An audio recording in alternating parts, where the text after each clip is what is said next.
Okay, good morning. It's been a second since I made one of these. Me, no Justice and Tana just got out of the cold plunge, did the river again, and on the way out, I don't know if the cold plunge just does this, but my whole right leg is bruising. That never happens. I think when I was getting out, I must have hit it or scraped it, and I was so cold or not so concerned with my leg, I didn't even notice. Oh, but today's chest and shoulders, I think, or shoulders or try.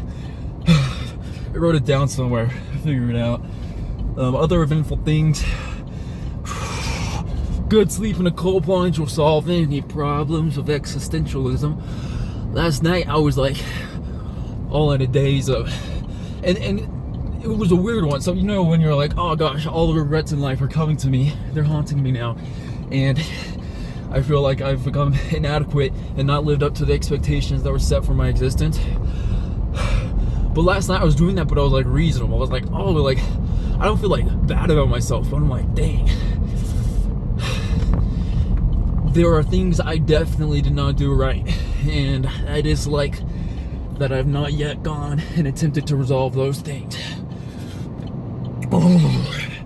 But now with good sleep and a cold plunge, I think I'm on the right path, the right mindset to go and do something to make the future me look back at these days and think, yeah, we did that right, or at least we tried. Because the underlying thing was not failure itself, but the fact that I didn't even try for success. Ooh, gosh, that sun is nice. Still freezing outside. Well, yeah, shoulders and triceps, and then I'm gonna go tour the startup incubator in Provo, see if that's something that would work out. Oh, and then I'm gonna go to Costco and buy supplies for Nutty Monk. Actually, other order, Costco, startup incubator, and go to Noah's. Justice is planning our Thailand trip. Okay, that is the update so far. Alright, it is this end of the day. I think, I'm gonna be honest, I did take any photos. I did take a photo. I went into the mall with Chad and a few friends. It was fun to hang out with them, but I don't like malls. It feels like consumerism. And I'm not trying to say that to be all virtual, so like genuinely, we went to Gap. And the first thing, there's a really cool guy there who was a Gap salesperson. And he's like, oh, what's your name? Chris, I need to try this on. I think this would look really good on you. And I was like, okay, yeah, I'll try it on. Did not look like, okay, maybe look good on me. I don't know, I'm a little bit biased. But the shirt was so ugly. It was like this weird, sort of pink, sort of purple polo shirt. But he was like complimenting me, trying to get me to appreciate the shirt, get me to buy the shirt. And he was really good at what he was doing. He wasn't like selling where it felt pushy, but it felt like he was using compliments in order to win me over. But I was like genuinely like, yeah, I don't want to tell this dude this shirt's like really ugly. So I'm just like, yeah, dude, that is a shirt. That is definitely one of them. And that was fun. And it was the major thing I was thinking about today was largely productive. And I just took a wrong turn, so I'm gonna twist around. Very productive. I woke up. The very first thing I did upon waking up was not need my alarm clock to wake up, which was a big thing. Woke up at 7:10. I set the alarm for 7:20, and I didn't like just cold turkey wake up, no alarm. I had a alarm clock that gets brighter. It uses light to wake you up, and so I set that to get to its maximum brightness at 7:30, and so at 10 minutes in, being 7:10. And let me do the math, because I would say it's like, oh, it's at 33% brightness. It runs logarithmically, so I don't know 33% of a logarithmic scale. It wasn't that bright. So, woke up, that felt great. I really liked waking up naturally and feeling ready to go. So, woke up, drank some water. Actually, the first thing I did before I drank water, I went and got bright light in my eyes, because I've moved my exercise bike and studio light, the big circle bright one that does like a lot of lux. With the diffuser, it still does 12,000 lux at 1 foot away. So bright enough to use for circadian and endocrine regulation. So there's like a cop right next to us, so I'm trying to like pay attention. don't get myself in a mess. So that was cool to wake up like that, get bright light, went and brushed my teeth, and then went and did the exercise bike for 10 minutes. And this morning was a notable one because it was cold plunge morning with Noah and Justice. Didn't film any of it. I took like a picture, so I'll put that right there. That's the picture with us. And Tanner was also there. So I had a lot of time because I woke up really early, and with that time, I actually did useful things. Instead of getting on my phone and doing nothing, I did a yoga session. Very short, it was like 10 minutes, but I did the yoga, and I wish I filmed this. My cat was crawling all over me while I was doing the yoga, so I was upside down, pigeon pose, and my cat was sitting on my chest, and I had to like roll over to do a spinal twist, and as I twisted over, the cat did not get off of me. It crawled over, so now instead of like laying on my chest, it's laying on my side because my side is vertical, so gravity was going down that way. If the cat does that tomorrow morning, like I would have filmed it, but like I was following a yoga video, and so if I videoed, I couldn't do yoga because I couldn't follow along. I guess could have, but I just didn't have the experience to try my own. Or the bravery, I don't know what it is, one of those two. That was a nice relaxing thing. Then I went and cooked I didn't cook it like breakfast, I did my seed pudding, ate that, and a banana, and some raw milk. Felt like a little bit too much to put the banana and raw milk. I think that seed pudding is perfect for pre-workout if it's by itself. If there's anything else, it's like, oh, that's just too much physical mass, and I'm going to notice it when I'm lifting. And I did, so lesson learned. I'm going to eat a little bit less before lifts. Guess I'm not tired. It's almost 6 o'clock. It means it was a good day if I've worked enough to make tiredness happen. I already got 4 minutes and 20 seconds in. I'm just going to keep going because I'm maybe overanalyzing. Maybe it's like, who cares that this is on the internet, which is true. But the thing I was getting at this morning was actually made new decisions, and they had good benefits. To stay relaxed, to bike and focus on breathing the whole time, and then yoga. Gosh, I'm trying to realize I'm really tired and my mind is slowing down. Green light. Maybe it's because I'm not moving. I'm not like actively paying attention to anything special. Once my mind wanders, my cohesiveness of thoughts fall apart. So I'm driving again, so suddenly I can think clearly. Beautiful like that. And did yoga. Went to the cold plunge. Got there right on time. Like I pulled in the parking lot at the same time Noah Justice did. Hopped in the car, went up, jumped in, and this was a weird time. Moving water, 39 degrees Fahrenheit. Pretty cold out. The air was maybe 40 degrees because it was up the canyon, and that whole night it was very cold. The ground was frosted over, and there was like ice. All the puddles were frozen. So the air was decently warm. The ground was really cold. So feet already cold. Run and jump in the cold plunge, and it felt fine. Like genuinely, I was like, oh, this isn't that bad for 20 whole seconds, which is so counter to standard cold plunge emotional physical reactions. Normally it's like shock at first, cool off and chill a little bit later. This was 20 seconds of like, oh, this really isn't that bad. After 20 seconds, it's like, oh shoot, it's getting really bad. And then it went bad for maybe a minute, and then things got not as bad. But that was very unusual, that the psychological stress, because I dive balled, or cannonballed inside of the water. So fully submerged, and maybe that is what made the difference, is that like things were so shocking, my body kind of actually went into a low level shock and decided, you know what, emotions, we don't have those right now, we just want to stay alive. Maybe. And we did 6 minutes today. Normally we do 5, we did 6 minutes, got out, and it took us a second to get to the car because everyone was drying off, and I didn't have shoes. I don't think anyone had shoes. And so we're all trying to walk back to the car, and it was like the gravel that's small and pokey, and it kind of sucked to walk out there, but walking back when our feet were already frozen like that, it was probably more painful than the actual cold plunge. Drive back down was cool. We talked about planning a trip to Thailand, and then we went to separate ways. They went to the sauna, I went to the gym. Well, they also went to the gym, but they went to the sauna first. And gym was like a very good session. It was a little more crowded than usual. There are a lot more girls there. I'm noticing that at the Vasa in Spanish Fork, there's not a lot of girls. There's some, but there's way more guys. This new one in Springville, there's a solid ratio, maybe like 60% guys, 50% girls. Wait, that doesn't add up. 60% guys, 40% girls, which is a substantial increase compared to Vasa, which I imagine there's probably like 20% girls. So I don't know if that's like that important of a detail, but I was just thinking about that. And the lift was good. I did shoulders, triceps, and so I went and did just the standard like shoulder things like this. Oh, I videoed that, put it right there. And then I did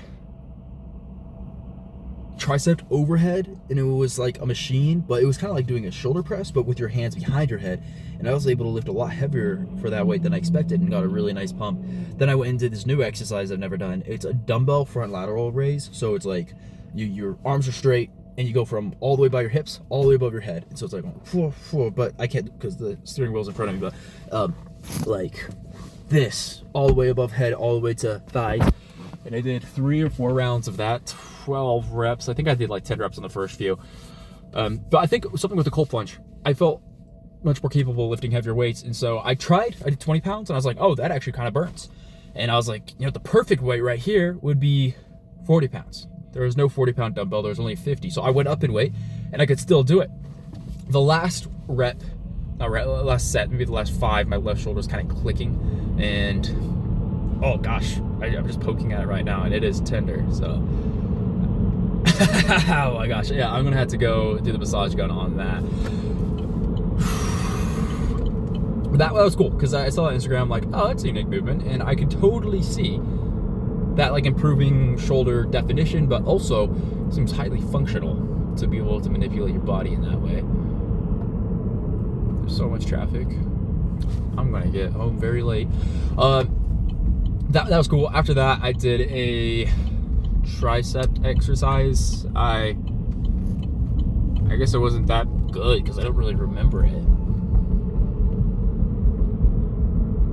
I don't think I did a tricep exercise. I think I went and straight did shoulder. I don't know if it's lateral. Lateral, I think, is that. Well, before I did this motion, then I did this motion. Then I called it there and did 30 minutes of cardio. Did my little brain exercise games, and I really didn't want to do them. I was sitting there, I'm like, man, I don't want to do this. But I also thought to myself, I don't really have anything else to do, so I did that. 30 minutes of cardio. It was a nice pump. I had a huge pump though when I was doing these. But I didn't like take any pictures, and I wasn't in the bathroom, so it was like just with a shirt on. There was some girl there, I was trying to lift heavy and look cool to impress, and it was funny.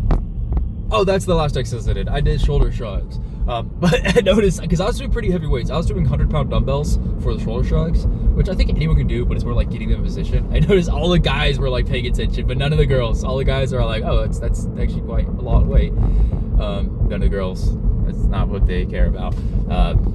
So I guess I am stuck in my Los Angeles curse. After that, I went home, cooked a really good Mediterranean style lunch. It had like steak, sharp cheddar cheese, a little balsamic vinegar, cauliflower and carrots, baby potatoes, like those potatoes that are small, and steamed those all for a long time because I had a Nutty Monk business call, and so I just let them steam for a lot longer, which the potatoes need a lot more time than broccoli or cauliflower, and I ran out of broccoli. It got all moldy. I was kind of sad about that, but got new broccoli. It's in the back of the car. And yeah, that was cool. Sat down, talked to my grandmother, some cool stories and stuff like that. Not really cool stories, more like we talked about biblical analysis of Mosaic law versus Judean law. Is that what the word is for Jesus? I don't know, but they talk about things being halal or kosher, and the interpretations or to that compared to word of wisdom, and I have a lot of questions about all of them. I'm like, hey, that doesn't add up. That's not, like, it's stupid. Like, word of wisdom, don't drink coffee, but go ahead and drink this carcinogenic energy drink, and that's okay. It's like, yeah, no, honestly, if you were giving me the option between the two, coffee every day, anytime. I personally don't do it either, but in my mind, it's like the first principle idea behind why it exists is the actual reason that it was enacted as a recommendation in the first place. So why would you try to follow a second-hand order rather than the first principle concept of what you're trying to do? I don't know. I guess I'm tangenting from what the journal is for today. After that, I went and I was 2 minutes late, so I was a little bit stressed, but they were 10 minutes late, so things worked out nicely, and I wasn't mad about them being 10 minutes late. I'd rather they be late and I can forgive them than me being late and hoping they forgive me, because it gives me the little more control. You know, it's like a small thing. I still rather look the responsible one, even though I was late. I went to iHub. It's a Y Combinator style startup incubator in Provo, and I went and interviewed there. They showed me like the tour. It was a really cool spot, and I talked to one of the like top people to see if I'd be a good fit. And they're like, "Yeah, it would be lit if you came here. Like, it would be very good." And they showed me his place, and I was like, "This is actually perfect. This is very much what we've been looking for. That would help me lock in on business and be surrounded." Like, but business things, I'm very capable. I know what I'm doing, and I just happen to be a very, very lazy, smart person, and so I don't get anything done. I am very competitive if I can see my competition. If competition is a bot from Somalia on Twitter, that's not something that really gets me motivated to go out and make a change. When I was in that room with all these entrepreneurs, that I was like, oh yes, these are people who are motivated, and I honestly think your companies are not the world-changing things that you may think they are, or maybe they don't think that. Maybe they just want to do a local thing. But it was a motivative and competitive aspect. Like, I don't think anyone who's competitive does not see other people and think I'm worse than them. I think they either think they're on the same level or they could do it better than them. And this was what I was seeing all these people around me. I'm like, these are smart people. But to be honest, I still think I could do it better than them. And that's... Well, I was excited about that. If I could be in a room with people around that constantly cause me to have to try to be my best in order to either get to their level or outdo their level, I think that's the place I need to be. That's another theme for today. So many things I've done today where, like, I was very aware in the moment that I'm like, which I'm saying, and I like as in a reference to what I have been doing. I think I need to stop doing that. I think that's not the best form of communication. See, proving my point, I've been aware. So I was talking with a lot of people. I talked with Noah Justice. We're planning to go to Thailand, and then we got into more philosophical discussions, and I noticed I was so excited to talk to them. I started stuttering, and I started talking over them. I kept on being like, when's it my turn to speak? When can I say more? And they were good friends. They listened, but I could tell that I needed to shut up, or at least slow down a little bit. The stuttering was annoying me, because that's never ever been a problem before. Articulacy it's a good thing that I apparently need to practice more. And it's like going to the gym, you use it, you lose it. And apparently, I've not used it enough. Because if things are getting worse, I'm doing something wrong, or my lack of doing is causing wrong.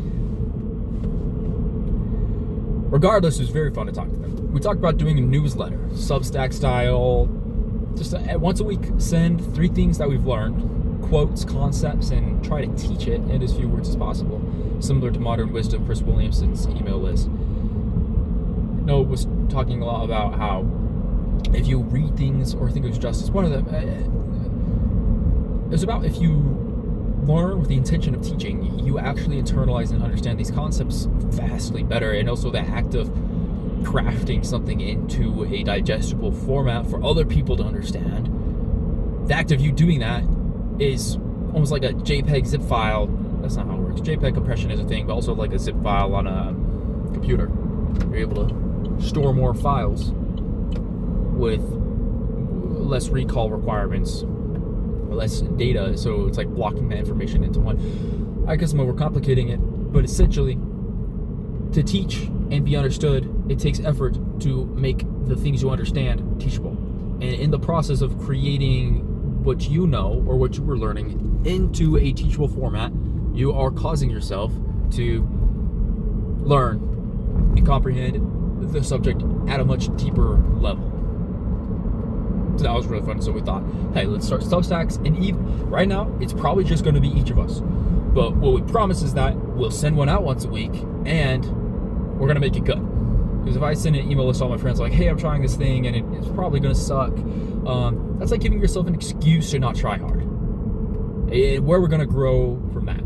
So I told them, hey, I'm going to send one out once a week, and it's going to be the best I could do. And so if I say that, the best I could do sucks because I didn't try, it's going to make me look bad. And so I'm going to try, because if I say it's the best I could do, I'm going to do the best I can do. And hopefully they can learn something, and also I can understand how to teach better and internalize the concepts. We got talking about this out of Justice kept talking about books. He's talking about a book called The Subtle Art of Not Giving a F. And gosh, the traffic is bad. I had read that book a long time ago, and I read it in like 3 hours. I read it very quickly. It was a good book, but I was trying to recall concepts, and I wasn't doing too hot.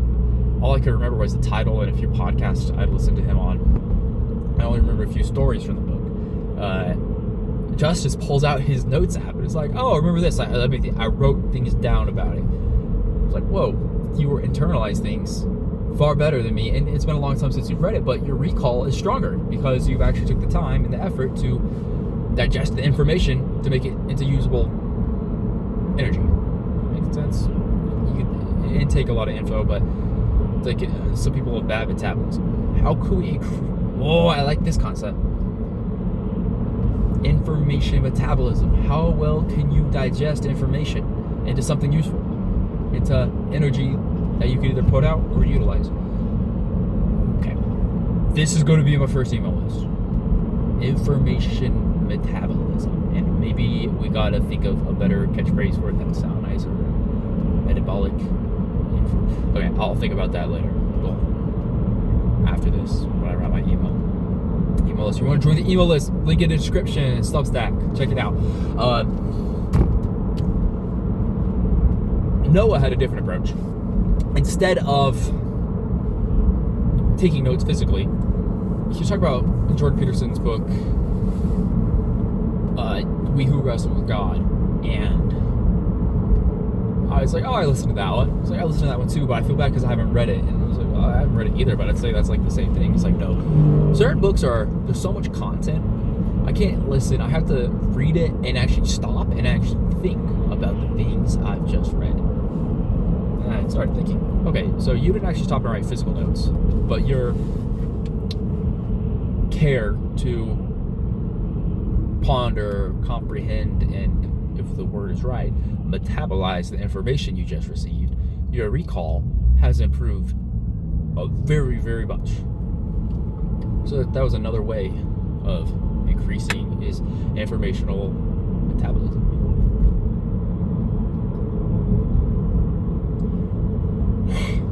It's a long video, my bad. Go watch this. This is going to be a podcast at this point. Listen at 2x speed. I think maybe a problem with me getting excited and talking quickly and almost stuttering. Not almost, I did a few times, and it was pretty bad at conveying concepts, information. I think might be the information I'm taking in, I'm metabolizing it. Maybe not to the best degree, but I'm taking information faster than I can metabolize. But I still pick up the habits of rapid information intake, and so I figure rapid information outtake. Export? I don't know what the word is for that.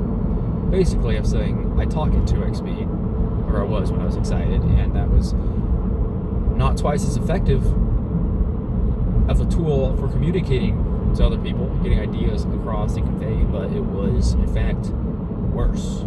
Had I slowed down, information would flow faster. It's kind of a backwards concept. Boom! Idea 2 for the email.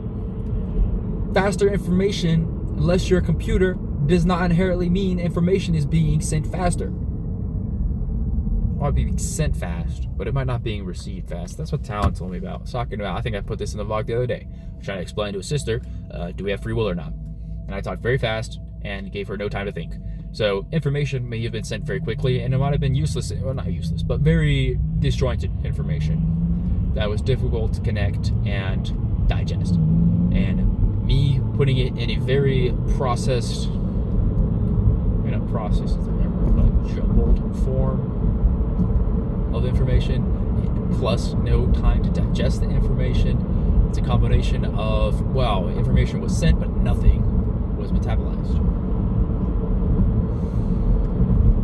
Slow it down. That's email point number 2. Lesson of the day number 2.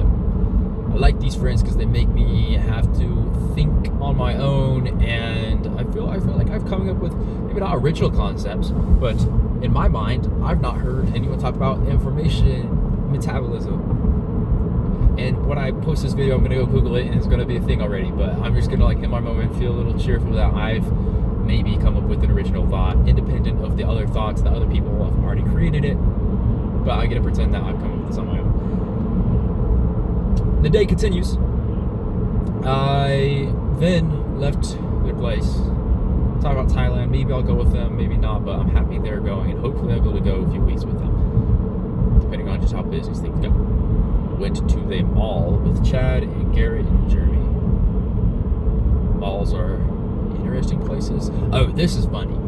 There's this, like, Indian girl basically going around asking for money, and it felt very much like one of those Paris scams where they're like, ask like they're desperate, but then they don't really need it, and they don't like you. And so it's all like, I don't have cash on. That's I'm gonna give their excuse. Like, I don't have cash, which I didn't want to give her money, to be honest. But I was like, yeah, screw it, I'll give you $1. What's your Venmo? Got her Venmo. Right when I scanned it, she just left. I tried saying like Merry Christmas, and she didn't say thank you or anything, and I was like, that was kind of weird. That was kind of interesting. Good thing I like gave $1. See, if people were better at acting, I think they could get a lot more money. If someone like that pretended to be grateful and pretended that I was actually making a change, I think people would get more money. I might have even gave more money, but you could see the disingenuousness of people. Maybe you could even argue that's a act of them being not Machiavellian. Maybe they're aware that what they're doing is maybe not right, maybe it's wrong, and because of that, their emotions will not betray their truest intentions. And so they are being honest by saying these things in a tone that are clearly, like, informing the people they're talking to that they're lying. I don't know, just a thought. I haven't completed that. I'm just gonna put this out. This is fun because nobody's gonna listen to this. 2 people are going to read the email list, but nobody's gonna listen to this. Definitely not this far. Day continued though. After the mall, I guess I talked. Oh yeah, that's the first thing I talked about was the mall. Yeah, I went to Costco. Bought 15 bags of pecans. It's a lot of bags. 30 pounds. They didn't have cacao, which made me sad and stressed because for the business, I really care it's cacao and not cocoa because I don't want it to be processed. I want it to be all natural. But also notably, Costco had the most affordable cacao that also was not Prop 65, like, meaning heavy metals and carcinogens.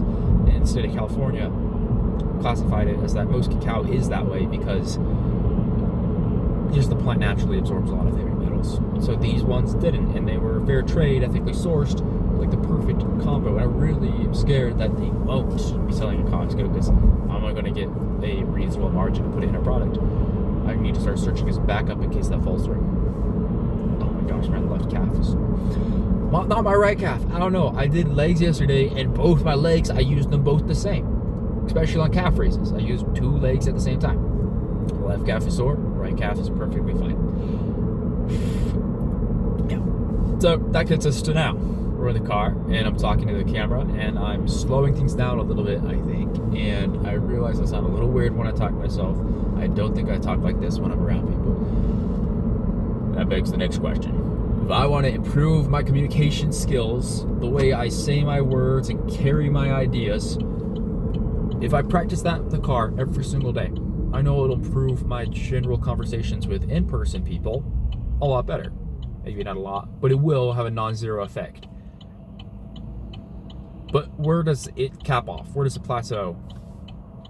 Where does improvement stop? Maybe I'm already there.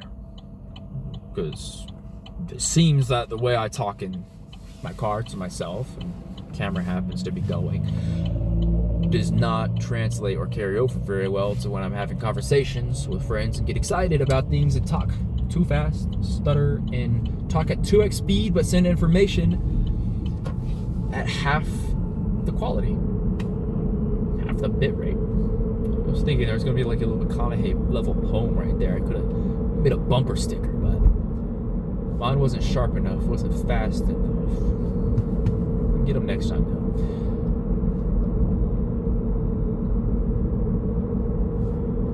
So I think what I need to do is have conversations with people in person and actively monitor the way my ideas are being received by them. Not the way I'm crafting them to be witty, concise, and creative, but the way they're receiving. This is another thing Noah brought up. He gave a speech in his